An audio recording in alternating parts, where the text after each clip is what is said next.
S Vladom som sa stretol v 1974. roku, prvýkrát, keď nosil na zbojnickú chatu, keď robil vynášky, ešte stála chata Kamzik. A ja som spadol v žlábe z žltej lávky, som sa šmykal na zadku, dole tým svahom a zastal som tesne pred suťou v nejakom takom nahrnutom snehu a som vlastne prežil. Som tišiel asi 200 metrov na zadku. Zodraté ruky. A Vlado som ho akorát stretol na chodníku a som sa mu pochválil, že som prežil pád a dobre, Vladej. No, druhý vážne stretnutie, také výrazné pre mňa, bolo v tom istom roku, ale sme sa stretli na Kamzíku. A ja som ešte niečo liez a Vlado mi hovorí, čo ti nabalila mama na desiatu? Chlebíky so šunkou, no tak dávaj jeden.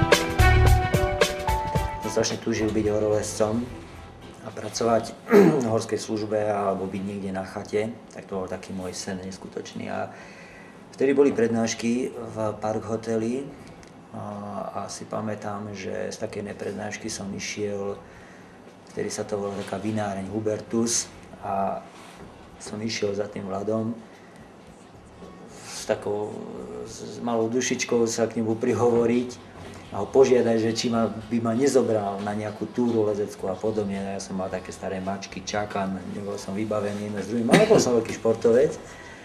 A on hovorí, že čo ho vôbec otravujem, že nemám šancu. A ja som akože taký neúnavný bol, v tom Hubertuse, ako sme sedeli pri tom barpulte.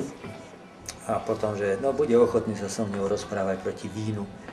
Tak som mu zobral víno. No a toto vlastne bol taký ten začiatok nášho zoznámenia sa, alebo že ma začal brať na vedomie, že existujem. Potom som bol ešte zo párkrát za ním na Horskej. No a niekedy okolo 1985 ma konečne zavolal na nejakú takú túru. Najprv sme začali s ľahšími túrami v južných stenách a podobne. No a mňa to tiež strašne chytilo celé. A tam veľmi som rozmýšľal, že prečo si mňa vybral, že potom nám to fungovalo fakt dlhé roky, to lezenie.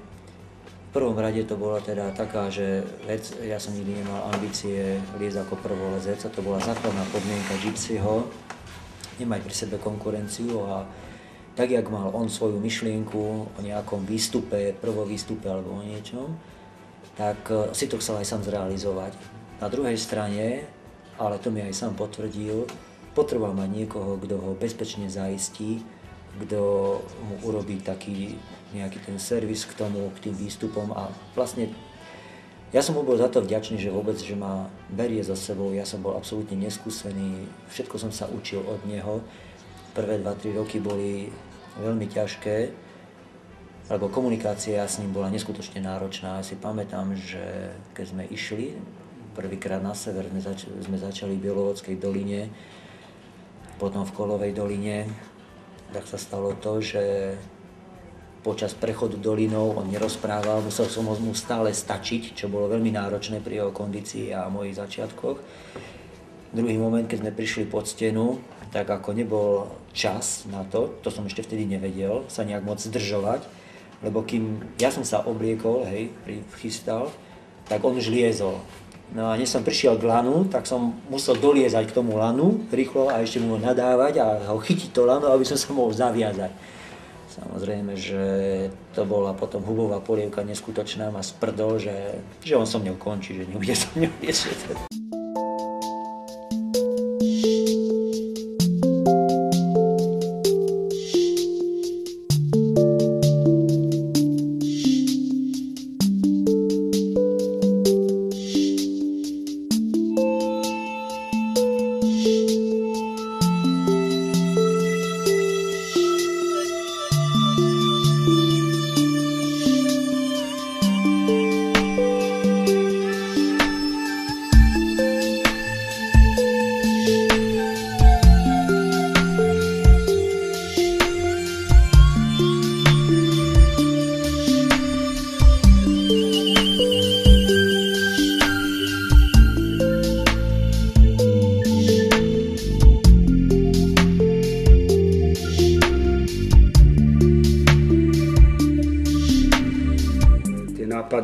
nápady furt niečo nové, tak Vlado bol motorom vlastne všetkých nápadov, všetkých tých ideí, všetkého nového. On jednoducho nikdy nezastal, že a už dosť. Nie, on ešte mal toto, ešte toto a vždycky si to perfektne vedel pripraviť a potom aj zrealizovať. V 89. V 87. sme vstúpili do tej Čiernej Javorovej doliny, začali sme tam chodiť na tú chatku Javorovú a... Ale on mal taký pocit, Vlado, že musí vybudovať chatku v Čiernej Javorovej, nie? Lebo aj sme mali miesto. Bolo to ďaleko z tej Javorovej doliny, furt cez ten potok sme sa tam brodili, niekedy sme aj spadli do vody. Ale on mal normálne ideu postaviť chatku v Čiernej Javorovej, čo by nebolo zlé. V tej Javorovej chatke to bola jeho neskutočne srdcová záležitosť, tá chatka, tak tam strašne veľa vecí sa urobilo. Možno, že teraz týmto predbehnem, ale určité veci, ale sa veľmi zasadil jeho aktivitou o to, že sa tam vylepšili podmienky pre bývanie. Sme tam vybudovali, tam vyniesol materiál, vybudovali sa tam prične, opravil sa komín. To bolo úžasné, že, prepáč, že ti skáčem do reči, bolo úžasné, že Vladovi bola jasná priorita, vždycky. A on za to prioritou potom aj šiel. To znamená, keď on si dal prioritu, že na tej Javorovej chatke sa vymenia, ja neviem, okna, dvere alebo pec, tak všetko si vedel tak zorganizovať, že naozaj k tomu aj došlo. No. A nielen s tou jeho činnosťou, ale vedel ukočíkovať tými organizačnými schopnosťami, ktoré mal aj tých horárov, tých lesných robotníkov, všetkých, ktorí okolo toho mohli niečo spraviť. Vždycky ich vymákol v Javorine, pozvali ich na pivo alebo na malého ruma a už bola jasná komunikácia, už bola to. A Vlado nikdy tam nešiel s tým, že bude tam len robiť. Vždycky za tým bola nejaká športová akcia, že muselo sa liesť. Či s Jarom, či s niekým iným tam išiel, ale vždycky sa potom liezlo.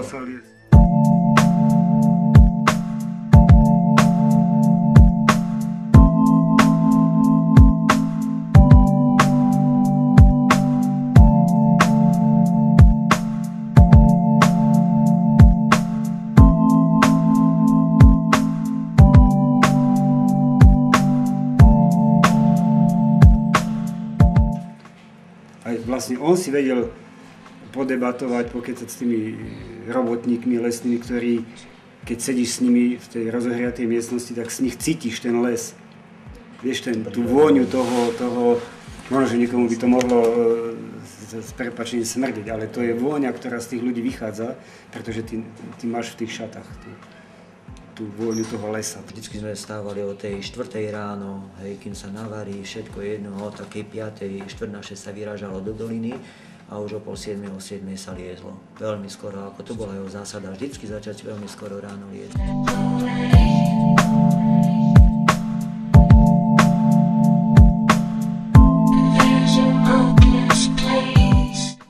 Jeden pekný taký marcový deň, tuším to bolo ešte, alebo aprílový, marcový deň, a len tak naľahko sa vybral, že ide na túru a on potvora jedna prešiel cez to ľadové sedlo, pretraverzoval popod snehový štít do sivého sedla a stadiaľ zišiel asi polovicu žlabu, tam si pripol lyže a ten strmý žlab potom nejako zošúchal a potom prešiel tú hornú ľadovú dolinku ako čo najväčšou rýchlosťou ju narezal. Samozrejme spustil lavinu, celé sa mu to krásne vyčistilo, lebo spadol vtedy taký nejaký ťažký firnový sneh a úplne v pohode si potom parádne vychutnával to lyžovanie. V tom prostrednom ľadovom prahu bolo potrebné zísť, zostúpiť bez lyží a aj dolný prah potom pretraverzoval. No a zišiel do Javoriny, ja si len pamätám toľko vtedy to z počutia, že on išiel do Javoriny a oslavoval to. Hej.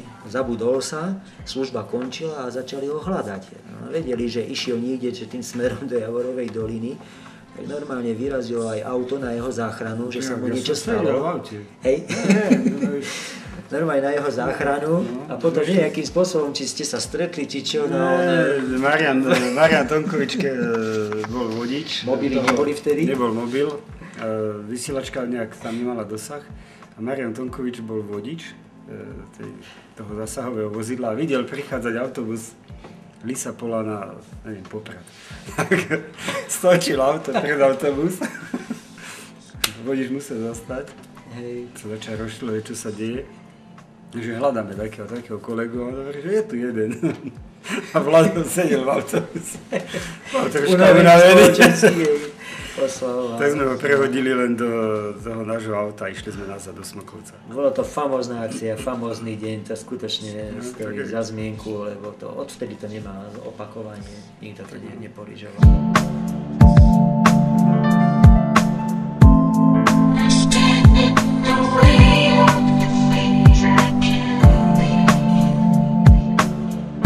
To ma fascinovalo, aký bol na seba tvrdý, pretože keď sme sa vrátili napríklad po 2 dňoch z lezenia, ja som bol vyradený z činnosti aspoň na 2-3 dní, ale on dokázal druhý deň ráno o 5:00 stať v zime, dať si bežky a s Belou išiel z Tatranskej Lomnice do roboty. Tam išiel do posilovne a než mu začala pracovná doba, tak si ešte v posilovni si odcvičil svoje povinné cviky, ktoré mal stabilne dané. Po skončení služby zase sadol stúpol na tie bežky a išiel do Lomnice. Čiže bol neskutočne tvrdý a tak ako bol tvrdý a náročný, tak taký bol aj svojím spôsobom chápavý alebo aj taký ohľaduplný. Keď sme prišli vždy na chatku, to sa mi neskutočne páčilo. Toto som ako bral veľmi pozitívne.